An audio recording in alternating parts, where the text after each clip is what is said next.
Welcome back to the Prepared School Psych podcast. Today, we're exploring the power of coaching and accountability, how they shape leadership, personal growth, and the work of school psychologists. I am so excited to welcome back Kelly Mobeck to this podcast. You may remember her as one of my very first guests in season 1. Kelly is a leadership coach, founder of Kelly Mobeck Coaching and Training, and host of Let's Be Honest Before We Start Pretending, a top 5% global podcast. She helps individuals take charge of their lives through coaching, leadership programs, and the Lift and Lift Her communities. Kelly, it is so great to have you back. Thank you, Jenny. I am so excited to be back. I absolutely love your podcast. So thanks for having me back on. Of course, of course. And we were just chatting before we started recording, trying to remind ourselves what your answer was the first time, because our first question is always your favorite TV show. It was Special Forces about a year ago. What is your favorite TV show you are watching right now? Ooh, it's such a good question. I love this question. I have two. I think my most favorite is Traitors. What is Which sounds funny. Traitors? Oh, I love it so much, Jenny. I watch it on Peacock. It is a show where they bring in, many of them are reality TV stars, right? Like there's actually right now on this season, there is the second cousin to King Charles. Like, so they'll bring in, anywho, it takes place in a fabulous castle in Scotland, and the host is Alan Cummings. And I don't know if you know Alan Cummings, but I adore him. He is funny. He is fabulous. And so that's what got me hooked into it. But I love a good competition. I really do. Hence Special Forces. And then bringing this in. And it's such a mind game and a strategy game and all of the things. And so they come together and there's some traitors. That's how Alan says it, traitors. And I believe he's Scottish. He must be, right? So anywho, and then there's the faithfuls. And so they have to like sort of wean them all out and the whole thing. And then in the end, somebody wins the cash prize. But I love it. I love it. That's my favorite. Also, I'm not mad at Deal or No Deal Island. At first, I was like, what? But now I'm hooked. Dang it. Again, a good competition show. You do love the good competition shows. I do. What do you think it is about competition shows? For me, because I'll even watch reality TV and people are like, it doesn't make sense. I don't get it. I go, well, you know what? Here's the thing. I work with people. I am in the business of people. So I am fascinated with people and also how they move and groove through life. And then again, my emphasis is leadership. And so where do those principles come into play? So I can pick them out. I think when we talked about Special Forces, my thing was like, they really get into why they're here, which is purpose. So they don't break it down so much on all the competition shows, but the element is there. And I am here for it and fascinated by it. Yeah. Well, can you give us an overview of your work as a coach and what led you to this field? Sure. So I have been in this industry for about 23 years. And I'll just start with what led me into it. I was in mortgage banking prior to that for many, many years, almost 20. And I worked with people. I was a portfolio manager. I worked with people and I loved being able to partner with them. I was also on the default side. So I partnered with them to keep their homes. That's what I did rather than like, you were a collector. Yeah, that was a part of it, right? But my job was to partner with people to keep their home because I'm just going to let you know, banks don't actually want your home. They'd like you to stay in it. And so what I found is it was about agreements and partnership and working together. So I learned that about myself. I'm not sure that I was really thinking that initially in the beginning, but I also remember that I knew there was something calling me. And so I went back to school, certified as a coach, certified as a trainer, and a bunch of other things along the way. And it's not changed. I still love working with people. And that's what I do as a coach and specifically a leadership coach, as well as a leadership trainer, is that I get to work with people, not just on what's stopping you or is there an issue or is there a problem, but like things that people are actually really excited about and they want to move forward and they want to create it. And then that word how comes in, and that's where I get to be with them to really help them get grounded and move through things whatever gets in our way, whatever challenges, whatever it is, but like dive into why they want it, why is it important, and move through so that they create it. And I love a good result. I love a good result. I think they're gold. And I also love learning. And so for me, there's nothing more gratifying as a coach to see the learning that people get that they didn't even expect, Mm, And I just like, it's a good day when that's occurring. It's a good day. Yeah. Yeah. well, a lot of our audience, of course, know terms more familiar, counseling, therapy. So, how do you differentiate coaching versus therapy and counseling?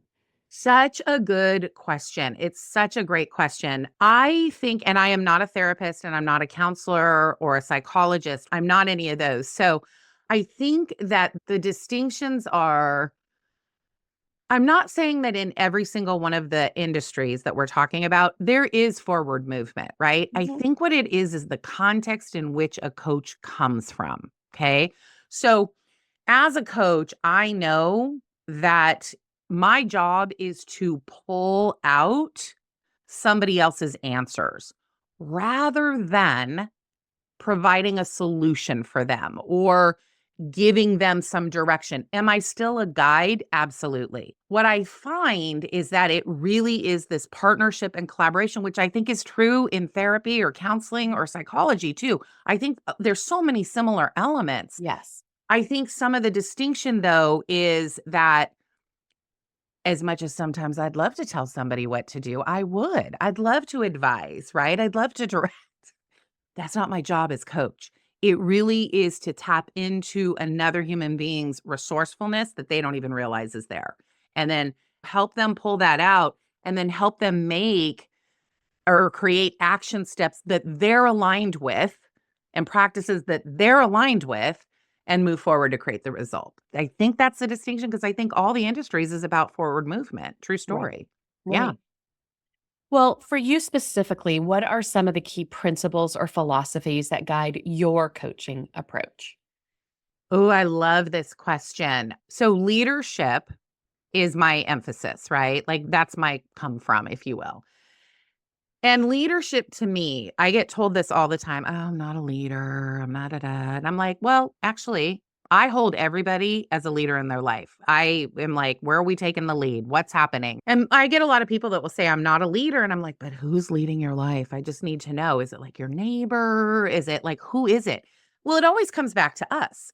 Right. And so here's the biggest thing that I find in my philosophy is the more we are in ownership for our life, the good and the not so good, all the things, we then have the power because we can choose. Like, so for Right. me, the key principles are ownership, purpose, vision, and really ownership goes hand in hand with accountability. And I think Mhm. that there's such a misnomer out there about what accountability really is. But accountability for me, it's a learning tool and it's a creation tool, but it's directly tied to ownership because if we are not in ownership for what we're up to, you can't be accountable. You can't Mm, look at all sides, you know? So I think that's it. And my biggest philosophy is that we are all leaders in our life and we all want something and we're all resourceful and we have capabilities that we may not even realize we have. So that's really, oh,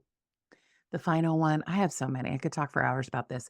But like I really do hold people as capable and brilliant. I really do. And I think that makes it so fun for me to experience people realizing their own brilliance and capabilities. So those are some. Those are some. I love them. I love them. So, how have you integrated all of these different principles and philosophies into both your individual coaching and your group coaching opportunities? Yeah, it's funny because I have group coaching for women leaders, and that's Lift Her. And then I have one on one. I do have one on one clients. And truly, there's no difference. It's just that the way in which we approach things might look a little bit differently, but I really focus in on human beings and who they be. Okay. We all know what to do. We really do. Sometimes we feel like we don't, but we really do. We're great doers in this world. In fact, human beings are master doers. Do you know what I mean? But what I think is key is who we be. Who am I being today that's going to support me in the action I'm going to take? So I don't pass go without that in really anything that I work with. Maybe I teach it a little bit differently depending on the context or what it is, but it always comes back to this is my favorite model, and it's a Stephen Covey model: be, do, have. That's really, really the context of everything that I do. And it starts with who we're being. Because so Mhm. many times we want to wait, like, I'll be happy when, right? And then I'm like, what if we were happy today? How would that support you Mhm. in what action you're taking so that you get to that thing that you want to have maybe sooner, you know? Anyway, I could go on and on about that, but I think that's like at the crux between the leadership principles that I talked about a little earlier and really focusing on who we be is what it's not always a normal question, but like, what do you mean, who am I being? I don't know. Let's get into it. I'm always fascinated. Well, you've talked a little bit already about accountability, and we know Mhm. many people struggle with accountability when they're trying to take that lead in their own lives. So, Oh, yeah. what are some common obstacles for accountability, and how do you help clients move through those? Yeah, I was saying earlier, accountability has such a bad rap in the world because we've learned that it means like who's to blame, whose fault is it? And there's so much finger pointing. So the first and foremost thing that I get to do with people is break that down and reframe it for them and give them what I believe is literally the true meaning of accountability. And it's literally in the word. It's the ability to account for my choices, the ones that I've made and the ones that I'm making, right? Okay, cool.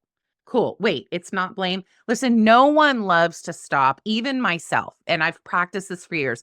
I don't love it. I'm not like, oh, cool. I made a mistake. Now let me see what I learned. Or I made a choice that maybe didn't work. Let me see what I learned. Yeah, I'm going to have some resistance to that. But here's the thing: if I can get responsive about it versus reactive about it and really start to look, I'm like, that's what that is. Because what we're learning, and my 2 favorite questions are what worked, what didn't work. Not what Mhm. did you do right, what did you do wrong? That's a judgment. What worked, what didn't work, so that we can be really neutral. When we get there and we embrace accountability in that way, again, it's ownership and it's choice. I'm going to be way more open to learning more about myself in what works and what doesn't work. I can leverage what works and I can shift what doesn't work. Now let's move into creating, right? Now I can take that, move it into creating. I just have the best twofer tool on the planet: accountability. That's really what that is. And so I think that, like, again, you've heard me say this, Jenny, don't pass go without your P&O, which just means your purpose and outcome. But like, let's go ahead and bring on accountability with it. Don't pass go without it. It really is a gift. Well, for people who don't get the opportunity to work with a coach right now, Mhm. what steps could they take to improve accountability towards their own declared goals? Yeah, such a great question. Here's the thing: get an accountability partner, somebody who literally believes in you, first of all, but also someone who's not going to just be super like, it's okay, that kind of thing. Someone that's not going to come in and judge, because that's not fun. And by the way, all human beings, we judge. We do it every day, all of us. But someone who's going to champion you, but also call you in when they see that you're stuck or that maybe you've got some excuses rolling around, because we all do, we're human, okay? Or they might maybe see a pattern, right? Mhm. I think that's who you want to be in partnership with. I myself have a coach, I have an accountability partner. As a matter of fact, I lock and load myself with accountability because I know that it works. And so, that's one. If you can't work with a coach right now, work with someone in partnership and have it be a partnership. Be that accountability partner for them too. I am telling you, you will move mountains by having that. You will move mountains. In fact, also, I have, if anyone ever wants it, I have a really great sort of rubric on creating accountability partnerships. I actually did an episode on my podcast with my accountability partner on how we have it work. So these are great resources that I don't know why I'm air quoting those, but anyway, they're great resources that can really help you. And I highly recommend it. Sometimes there are some people that are naturally accountable. Hmm. Okay. Naturally, but we're all human. Okay. We're all human. So there are some people that are like, I say what I say, I get what I say, and I get it done. Awesome. Great. Even people like that work really well with an accountability partner because we all get stuck every now and again. And so I can't remember why I just went down that road with you, but there you are. So accountability partners for the win. There was a point there, And we'll Jenny. make sure to link that Yeah. episode from your podcast for anyone Yeah. listening to this one. We will make sure to link that. I know I've listened to that episode before, but I'm thinking just from our conversation right now, that would be a good one for me to revisit as well as I've gone back and forth and thinking through having different coaches in my life as well Yeah. as accountability partners. So Yeah, we'll definitely absolutely. do It that. was a fun episode too. But it's so great, great, great. Yeah. Let me know if you need the link or anything. And I know like I said, I've got a rubric, a template, a something that I think is useful. If you want that too, let me know. Okay. Mhm. Hello, school psychologist. I have some exciting news for you that you won't want to miss. The Prepared School Psych community has extended our free trial to a full 4 weeks, giving you plenty of time to explore all the resources, select mini courses, and professional development tools that we offer. That's right, 4 weeks to explore mini courses on FBAs and preschool assessment with CEU opportunities, plus full access to video and downloadable resources on assessment, behavior, counseling, report writing, and eligibility, and more. You will also get our new eligibility checklist and multiple ways to get your questions answered by me and my 4 content specialists. I know you're busy, and this extra time gives you the space to fully take in all of the valuable content we've created to support your growth and help with the challenges you face in your role. So, are you ready to see what's inside? Sign up for your 4 week free trial today at jennyponzuric.com/podcast and use podcast to take full advantage of these valuable resources. Can't wait to see you inside. Well, leadership is one of your biggest jams. It's something you're really, Yeah. really behind. So, Mhm. what qualities do you think make someone an effective leader, both personally, because you know everyone's a leader in their own life, and also professionally? Yep. Again, I'm going to go back to accountability. Someone who is accountable and takes ownership and models that. And when I say models that, I mean you practice it, you walk your talk, you do the thing. Also, I think authenticity is key. I think it's super key, like to be like what you see is what you get, right? Like be authentic. Also, this one, it's funny. I think that vulnerability is a key, key principle in being an effective leader. And it's one of the hardest ones for human beings in general Mhm. to take on. But vulnerability, again, by the way, in order to be in ownership for our life, it requires vulnerability, right? Mhm. Simply asking for help requires vulnerability. It just does. So I think that really effective leaders are authentic. I think they embrace vulnerability not as a weakness, but as a strength in order for people to connect. I think there gets to be a really healthy mix of empathy and the ability to challenge the drift or the status quo, if you will. I think that's important.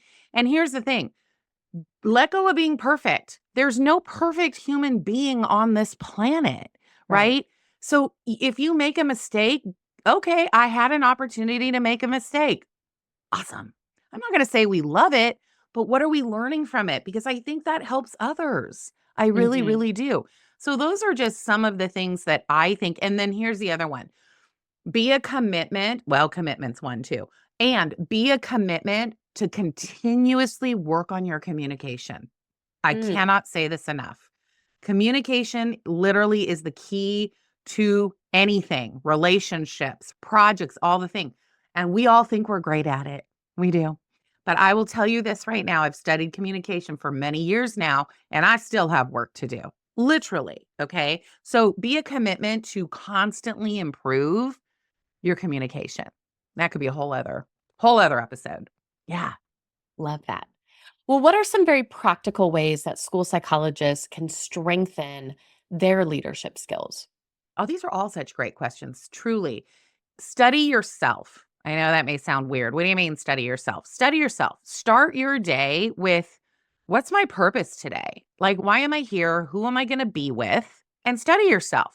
Notice, start to get to know your own patterns, your own, like, you know, quirks. We all have them, your own things, your ways of being. Like, study yourself.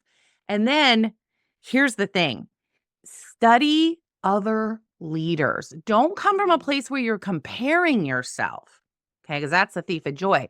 But what do you notice in leaders that for you are really effective? What do you notice? What are some of their behaviors? What are some of the ways that they set themselves up to move through the day? Study them.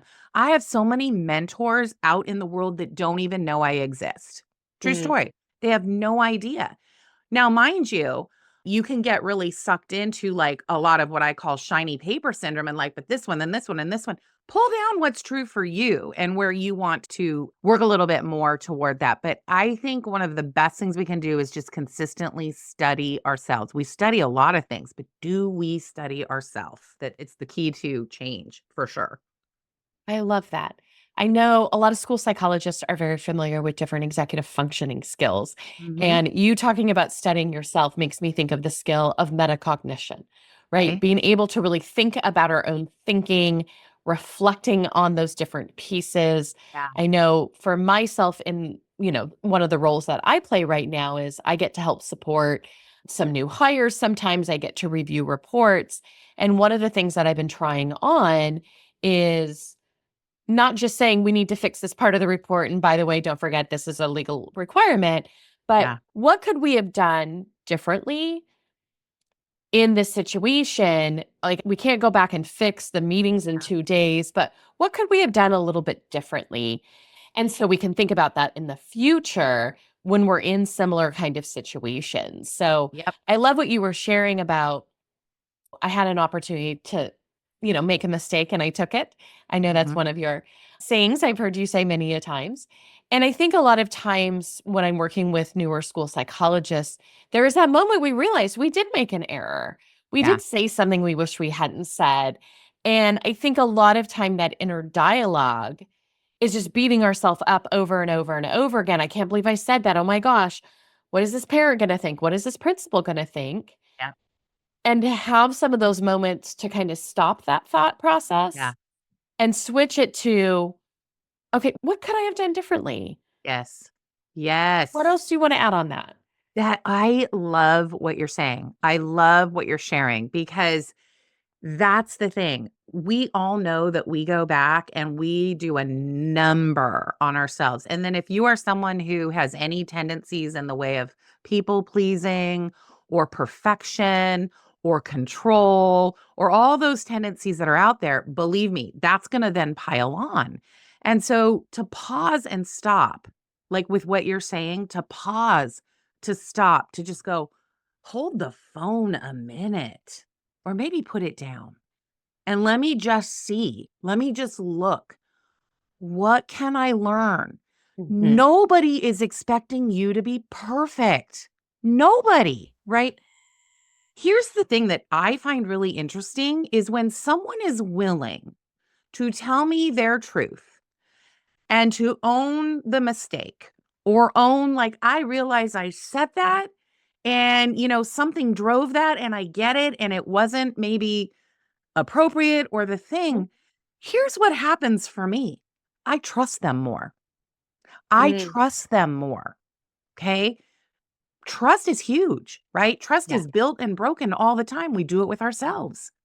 And then so therefore we do it out there. But I think what you're saying, and I love this so much, is that if we can just stop and get there and look, and then again, that's being accountable and share it, Mhm. it builds trust. Instead of all this time we wasted just having like pulling the hammer out and just knocking ourselves out over it, which isn't Mhm. good for our whole system. Not at all. No. Yes. Yes. Oh, I think it's fabulous the way that you look at that. Yep. Brilliant. And this is something for myself that isn't easy. I Yeah. don't always think about it, but Yeah. I will say probably in the last week or so, I've been really noticing my brain going down certain paths. Okay. And first of all, there's the noticing part. Sure. And then there's that second step of this isn't what I want to be thinking about in my head while I'm getting ready for work. Like, what else do I Right. want to be thinking about right now? And being a Yes. little bit more intentional. What would Boom. be useful for me to be thinking about right now as I'm getting Boom. ready instead of oh my gosh, I can't believe this is all happening. Those types of things. I think, yes. Boom, boom, boom. Because what you just hit it on, you just nailed it. Let me be intentional. We Mhm. can be intentional about our thoughts. Mhm. Oh, in fact, actually, we are. Yeah. So if our intention is to just go down this rabbit hole of the spin, that was our intention. Mhm. But is it useful? Is it working? So, yes, be intentional. Absolutely. Well, we talked about some practical ways, and I know a lot of our listeners love a good book, Oh, love yeah. listening to another podcast, other resources. We've already talked about we're going to link to one of the episodes that you've done about accountability. Any other resources that you think would be super helpful for this audience for personal or professional growth in their leadership skills? So many. So, my favorite book, and I don't remember if we even talked about it on the last time I was on, but my favorite book, as far as whenever someone says, "What's your favorite leadership book?" It's The Art of Possibility. 1000%. There are so many gems in here. I also think, woo, sorry, there goes my my computer just fell. I love The Art of Possibility, written by Rosamund Stone Zander and Benjamin Zander. It is phenomenal. I also don't pass go. I've read it a million times. Maybe not a million. That was a bit of an embellishment. There are so many books. One of my favorite leadership authors is Simon Sinek. I think, you can pick any of his books and they're phenomenal. Okay. So I also love Mel Robbins. I love Mel Robbins. Like, I love her podcast. She just wrote a book called Let Them, which is phenomenal. It's really good because it's not just about letting them, but it's also about let you anyway. So those I think would be my Mel Robbins podcast. I think is brilliant and she covers a lot of topics, but I also think that so much of it is relatable and her book Let Them so good. And Simon Sinek, does he have a podcast? He might. I We'll don't look that know. up. I know I I've read a lot of his books start with Y. Yeah. Probably the one that comes to my mind Yeah. initially. Every single one of his books is rooted in leadership. And what I love, I remember I saw him speak, and I think it was when he was speaking on his book, The Infinite Game. I think it was called The Infinite Game. This is what he said. He said, leadership is not a soft skill. I don't know why we call it that. It's not a soft skill because, they say the hard skill is like what you were trained in. He's like, leadership is the hard skill because now it doesn't mean that it has to be hard, but it requires daily work toward it. And I was like, thank you for elevating the value of the skill leadership. So he might be one of my faves. Hello. Yeah. Well, as we know, this podcast is called the Prepared School Psychologist. When you think of Mhm. that term prepared, what do you do to help yourself feel more prepared in your very many roles that you have? Yeah. It's again another brilliant question. You said it, being intentional, starting the day with intention. I don't start the day without leaning into my purpose and why I'm here and why I exist. Okay. Then I do, and I mean it. Like, so I'll just tell on myself, I start my day, I'm still in my bed, and that's when the days start. I'm already doing some physical therapy stretches before I get out of bed. That I won't go into all that. But anyway, I'm doing that. And while that's happening, I'm literally connecting in with my purpose, why I'm here, why I exist. And then I start thinking about the people that I'm going to be with today. Right. Mm. And so I envision my day is exactly what I do. I begin with the end in mind, right? Sitting down and watching pretas, right? So I begin with the end in mind. And that's a Stephen Covey principle too. By the way, also Stephen Covey, just as another resource for leaders, is brilliant. Okay. For anyone. But I begin with the end in mind and I visualize the day. Okay. And that's how I prepare. You better know I've got a to-do list. Absolutely, I do. And I stay organized and all those things. But those are the things that help me be resourceful. But Mhm. again, notice it's not how do you do prepared? It's how do you be prepared, Oh. right? Well, it starts with who I'm being. Okay. And I might not have slept the night before and I might be a little stinky, not stinky, like for real. I mean, I will take a shower, but you know what I mean? Like, but I might be in a bad mood. That is Mhm. not going to support the work that I get to do. Right.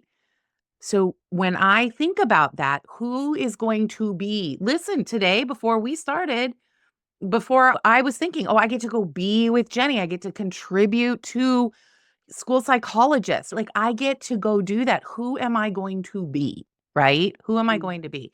And that's everything. That's the key. I love that. I love that. Well, Kelly, thank you so much for sharing your insights on coaching, accountability, and leadership today. Your perspective on how these principles apply to school psychologists is incredibly valuable. Thank you. Thank you. Thank you for having me. Such an honor, such a pleasure. Thank you for the work that you are being and doing in this world. It's amazing. So thanks, Jenny. Well, and to all of our listeners, thank you for tuning in. If you found this conversation helpful, be sure to subscribe and share it with colleagues. We'll be back soon with more discussions to support your work as a school psychologist. Thank you, everyone. That concludes another episode of the Prepared School Psych podcast. And I hope today's discussion equipped you not just with knowledge, but also the confidence to take action.